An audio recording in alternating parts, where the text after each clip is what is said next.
Chapter 10, Tables. In line for lunch, there's two girls right in front of me. Both have big blonde hair and clothes that look brand new. Both wear jewelry, gold and diamonds, even perfume. One girl says, Kelly's dad lost his job, and her mom's never worked, so now they're like totally broke. She can't even afford lunch now, so her mom makes her this pathetic bologna sandwich every day. Oh, bologna is disgusting, says the second girl. I know, it's so pathetic. She cannot sit with us for lunch anymore. I want to tell her she's not so special. She was just born in the right family. I have this flash in my mind of grabbing her by the hair or kicking her, doing to her what Sam does to Mom. I don't, though. I'm not like that. I would never hit a girl. Never. This big weight sits on my chest for even thinking it. I wonder if I'm evil. I can't help it, though. I can't control my own thoughts sometimes. The two girls start laughing about their ex-friend. They're awful. But there's still part of me that wants to be them. Really, I just want their money. If I had it, I wouldn't treat poor people bad. I don't get why folks act like being poor is a disease, like it's wrong or something. It's hard to be poor. Being rich is easy. The two girls don't even look at the cashier when they hand her their cash for lunch. I bet these two don't even think about money or where it comes from. Their parents probably give them $20 a day and don't blink. Meanwhile, I'm in line every day, sick to my stomach, approaching the cashier. I hate it. I've tried out all sorts of different ways to get away with my being in the free lunch program. None of them have worked. Like one time, I wrote down my name and free lunch program on paper. I handed it to the cashier, hoping she would read it and no one else around me would hear. But she said, Honey, I forgot my glasses at home. Can you read it to me? So that didn't work. Last week, I tried to wait to be the last student in line. No matter how many times I said, you can go ahead of me, there were more students. I ended up with only 2 minutes to eat my food before the bell rang. Today, I have a new idea. When I get to the register, I point to the red folder and say, page 14, Rex Ogle. The cashier nods. Even though she's slow because she's old, it's still faster than most days. She gets the red folder, finds the page, and puts the check next to my name. It takes a second to realize it worked. I did it. I feel awesome. I didn't have to say it. Those words I hate. The ones that make me feel like a beggar. Free lunch. My joy lasts maybe 2 seconds. As I walk away, the students behind me ask, What's in the red folder? I don't look back. Instead, I duck my head and run into Mr. Lopez. And run until Mr. Lopez shouts, No running in the cafeteria, Ogle. As if that's not bad enough. When I get to Liam's table, it's full again. Next time, come earlier, he says. Derek gives me this mean smirk.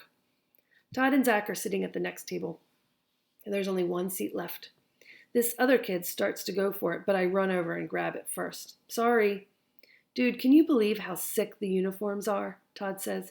The jerseys are tight, Zach says. What jerseys, I ask. Our football uniforms. Liam trades seats so he can join us. I'm so stoked we all made the team. It's going to be so much fun. I know, I can't wait until our first game, Todd says. All those cheerleaders are going to be cheering for us. They'll probably let us.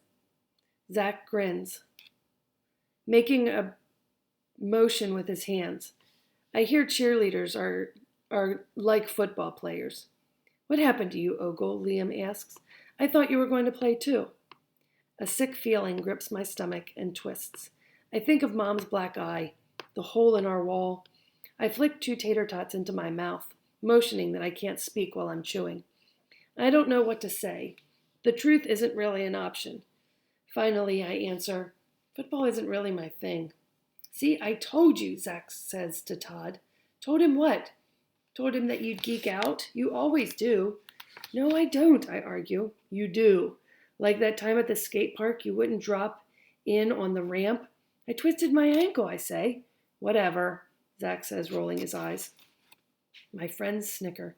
I hate being laughed at, so I say something I shouldn't. At least I don't wear makeup to cover up my zits. Todd and Liam burst into laughter, pointing. Zach made me promise to never tell anyone, and I never break my promises. usually. Why'd he have to make fun of me like that?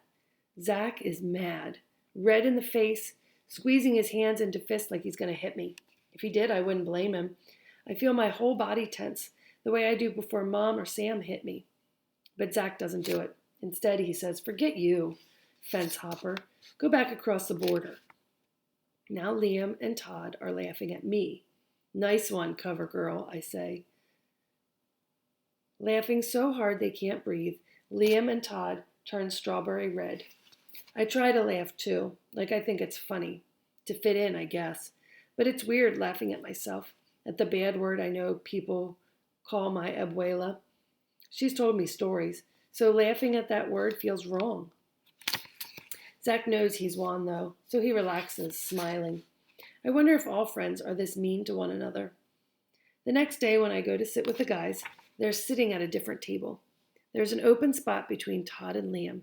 And when I go to sit down, Derek says, "You can't sit here. Football players only." Whatever. I go to sit anyways. Derek stands up and says, "I'm serious. You can't sit here." I turn to Liam, Todd, and Zach, thinking my friends will back me up. Say it's cool. Liam looks at his shoes.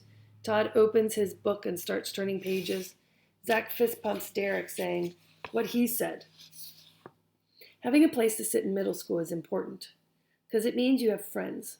Popular kids sit at one table. Football players sit nearby. Cheerleaders, too. Band kids are in one area, school newspaper and yearbook kids in another. Religious kids have a table. So do the kids who play Dungeons and Dragons. Whole cafeteria is that way. Everyone has their place. Everyone except me.